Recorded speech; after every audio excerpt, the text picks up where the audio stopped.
mengesahkan Ketua Pesuruhjaya SPRM Tan Sri Azam Baki kepada wartawan kami Siti Khatijah Jaafar sebentar tadi. Terdahulu, kenderaan membawa Tan Sri Muhammad Hafizuddin dan isterinya itu memasuki perkarangan ibu pejabat SPRM jam 3 petang tadi. Kita telah menahan Panglima Tentera Darat dan kita telah menahan Panglima Tentera Darat. Yang kedua, dua orang perempuan yang merupakan isteri-isterinya.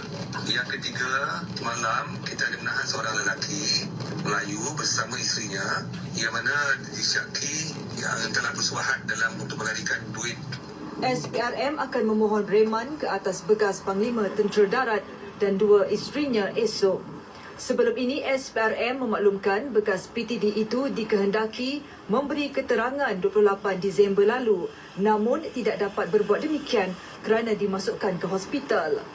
SPRM juga hadir ke Kementerian Pertahanan pada 23 Disember lalu bagi memulakan siasatan awal terhadap beberapa projek melibatkan tentera darat sejak tahun 2023.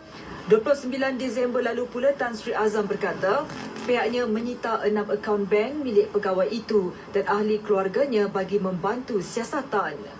2 hari sebelum itu, Menteri Pertahanan Datuk Seri Muhammad Khalid Nordin mengesahkan Tan Sri Muhammad Hafizuddin diarah bercuti berkuat kuasa serta-merta sehingga siasatan kes yang dilaporkan terhadap beliau selesai.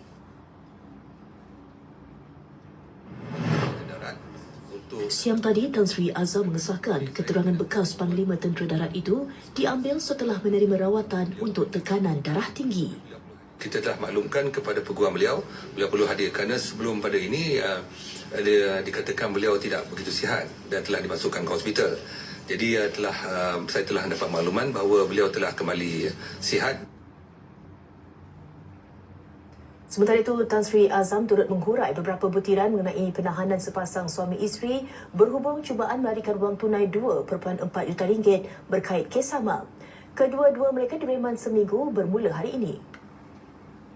Malam pegawai kita dapat maklumat dan pagi tadi dapat wang berkenaan lebih kurang dalam 2.4 juta. Lebih kurang mungkin lebih sikit.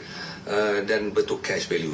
Ini antara wang salah seorang subjek yang terlibat dalam kes ini cuba melarikannya. Semalam, SPRM menahan reman 17 pengarah syarikat selama 5 hari kerana disyaki terlibat dalam rangkaian kartel tender projek perolehan tentera darat.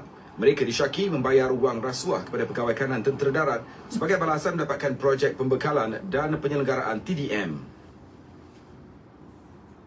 Sementara itu, Yang di-Pertuan Agong Sultan Ibrahim mengingatkan warga tentera tiada kompromi terhadap rasuah dan salah guna kuasa